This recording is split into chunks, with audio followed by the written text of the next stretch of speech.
Hello friends, வணக்கம். இன்றைக்கி நம்ம ஒரு சூப்பரான ரெசிபி தாங்க பார்க்க போகிறோம். ரொம்ப நாள் கழித்து நம்மளோட சேனலில் ரெசிபி வந்து போஸ்ட் பண்ணியிருக்கேன். இது ரொம்பவுமே குயிக்காக செஞ்சக்கூடிய ஸ்வீட் தாங்க. இப்போ தான் நம்மளோட சேனலில் ஃபஸ்ட் டைம் பார்க்குறீங்கன்னா சப்ஸ்கிரைப் பண்ணிக்கோங்க. பக்கத்தில் இருக்க பெல் ஐக்கான் நோட்டிஃபிகேஷனில் ஆளுங்கிறதை கிளிக் பண்ணி வச்சுக்கோங்க. அப்போ தான் என்னோட வீடியோஸ் உடனுக்குடன் வரும் ஃப்ரெண்ட்ஸ். இது இன்ஸ்டன்ட் தான். நம்ம 10லேருந்து ஒரு 15 நிமிஷத்துக்குள்ளே செஞ்சிடலாங்க இந்த அல்வாவை. நம்ம வீட் ஃப்ளோர் வச்சு தான் செய்ய போகிறோம். கோதுமை மாவு வச்சு சூப்பரான அல்வா செய்ய போகிறோம். 2-3 விதமாக அல்வா செய்யலாம். நான் இன்றைக்கி இன்ஸ்டண்ட்டாக குயிக்காக இந்த மெத்தடில் சொல்லி கொடுத்துருக்கேன். இதுக்காக ஒரு கடாய் வச்சுக்கோங்க. கடாயில் வந்து நான் சின்ன கப்பில் ஒரு கப் அளவுக்கு நெய் எடுத்திருக்கேன். அதில் கொஞ்சமாக நெய் சேர்த்துக்கலாம். நெய் நல்லா வந்து உருகிரட்டும்.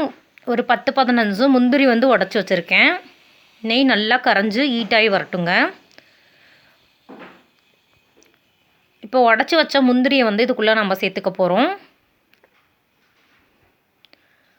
முந்திரி சேர்த்துட்டு நல்லா அது பொன்னிறமாக செவந்து வர வரைக்கும் வறுத்து எடுத்துக்கோங்க. பொன்னிறம் ஆயிடுச்சு. இப்போ வந்து இதை வந்து ஒரு தனியான ஒரு பிளேட்டுக்கு வந்து எடுத்துக்கலாம்.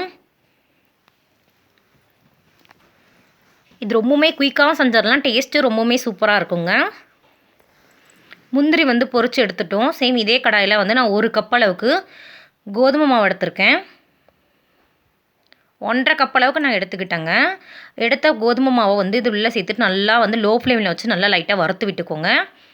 இன்னும் இருக்கிற அந்த நெய்யை வந்து உள்ளே சேர்த்துக்கோங்க. சேர்த்துட்டு எந்த அளவுக்கு நெய் எக்ஸ்ட்ரா வேணுனாலும் கூட ஊற்றிக்கலாம். நான் இப்போ வந்து 1/4 கப் அளவுக்கு ஊற்றிருக்கேன். நல்லா இது போல் கலக்க ஒரு மாதிரி கரைஞ்சிட்டு வரும். அடுப்பு லோ ஃப்ளேமில் வச்சுக்கோங்க. இந்த மாதிரி நல்லா தண்ணி மாதிரி கொஞ்சம் ஆகுங்க கலர.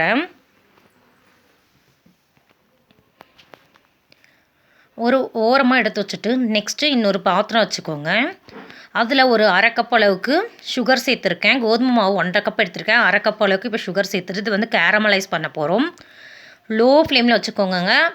தண்ணியெலாம் எதுவுமே சேர்த்துற வேண்டாம். அதுவாகவே நம்மளுக்கு இது போல் உருகி கேரமலைஸ் ஆகி கிடைக்கும். இந்த கலர் கரெக்டாக இருக்கும். ரொம்பவுமே கருக விட்டுட்டாலும் தீஞ்ச ஸ்மெல் அடிச்சிரும். இது அப்படியே இந்த கலவையோடு சேர்த்துக்க போகிறோம். இந்த நெய்யில் வறுத்து வச்ச இந்த கோதுமை மிக்ஸோட சேர்த்துட்டு கலந்து விட்டுக்க போகிறோங்க. இன்னொரு ஸ்டவ்வில் நல்லா கொதிக்கிற மாதிரி தண்ணி வச்சுருக்கணும். நல்லா கலந்துக்கோங்க. இல்லைன்னா அப்படியே திருத்திரியாக இந்த கேரமலைஸ் ஒரே இடத்துல தங்குனாலும் ஒரு மாதிரி சுகர் வந்து கட்டியான மாதிரி ஆகிடும். கொதிக்கிற தண்ணி வந்து இது உள்ளே சேர்த்துக்கலாம். 1லேருந்து ஒரு 1.5 கப் வரைக்கும் சேர்த்துக்கலாம். நான் விட்டு சேர்த்துக்கிட்டேன். ஃபஸ்ட்டு 1 கப் சேர்த்துக்கிட்டேன். இப்போ வந்து 1/2 கப் அளவுக்கு தண்ணி சேர்க்குறேன். சேர்த்துட்டு நல்லா கலந்துக்கோங்க. கட்டிலாம் இல்லாமல் அதெல்லாம் நல்லா கலந்துக்கோங்க. இந்த மாதிரி திரண்டு நல்லா வந்துடுங்க. இப்போ வந்து நான் சுகர் சேர்க்குறேன். இப்போ வந்து ஒரு 3/4 கப் போல் சுகர் சேர்த்துருக்கேன். 1.5 கப் மாவுக்கு நான் 1.25 வரைக்கும் சேர்த்தேங்க. இன்னும் கூட அதிகமாக சேர்த்துக்கலாம். ஈக்குவலாகவும் சேர்த்துக்கலாம். 2 கப் வரைக்கும் சேர்த்துக்கலாம். நல்லா இந்த மாதிரி சூப்பராக திறந்து வந்துருச்சு பாருங்கள். இதில் கொஞ்சமாக மட்டும் நெய் சேர்த்துக்க போகிறேன். கலர் வந்து அந்த கேரமலைஸ் பண்ணினங்காட்டி ரொம்பவுமே சூப்பரான கலராக இருக்குது. லைட்டாக நெய் சேர்த்துட்டு நல்லா கலந்து விட்டுக்க போகிறோம். இதோட பதம் பார்த்தீங்கன்னா கடையில் ஒட்டாமல் வரும். இப்படி திருப்பி விடும்போது பபிள்ஸாக இருக்கும்.